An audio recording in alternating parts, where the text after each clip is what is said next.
I want to talk to you about this. I get home from the show, and at the end of the show, as I've mentioned before, we go out and we talk to folks and sign an occasional autograph and shake hands and so on. And there was one guy waiting over to the side in the what I call the hover position after I was all done. Big guy, probably about my age. Big guy. And he had been the guy who has picks the joke during our psychic comedian section of the show. So he had the props from that in his hand because we'd give those away. He had the joke book and the envelope and the paper and stuff. If you haven't seen the live show, it's not worth explaining. But he had props from the show that we'd given him from the night before. He wasn't the guy that night. And he walked over to me and he said,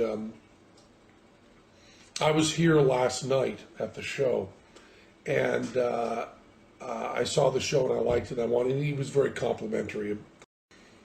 And then he said, I brought this for you. And he handed me a Gideon Pocket Edition. I thought it said from the New Testament, but I also thought it was Psalms from the New Testament, right? Or, Psalms from the New, just part of the New Testament. Little book about this big, this thick, He said, I wrote in the front of it, and I wanted you to have this.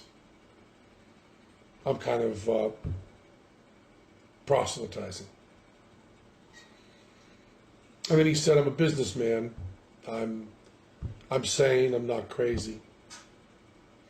And he looked me right in the eye and did all of this. And it was really wonderful. I believe he knew that I was an atheist.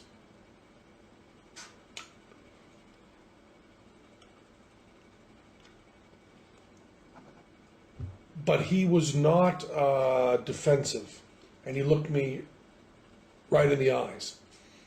And he was truly complimentary. It wasn't in any way, it didn't seem like empty flattery. He was really kind and nice and sane and looked me in the eyes and talked to me and then gave me this Bible.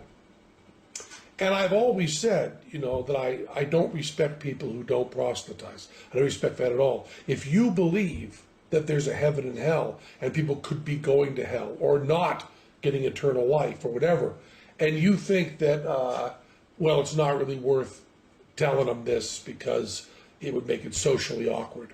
And atheists who think that people shouldn't proselytize, just leave me alone, keep your religion to yourself. How much do you have to hate somebody to not proselytize? How much do you have to hate somebody to believe that everlasting life is possible and not tell them that? I mean, if I believed, beyond a shadow of a doubt, that a truck was coming at you and you didn't believe it, that truck was bearing down on you, there's a certain point where I tackle you. And this is more important than that. And I've always thought that, and I've written about that, and I've thought of it conceptually. This guy was a really good guy. He was polite and honest and sane, and he cared enough about me to proselytize and give me a Bible, which had written in it a little note to me, not very personal, but just, liked your show and so on.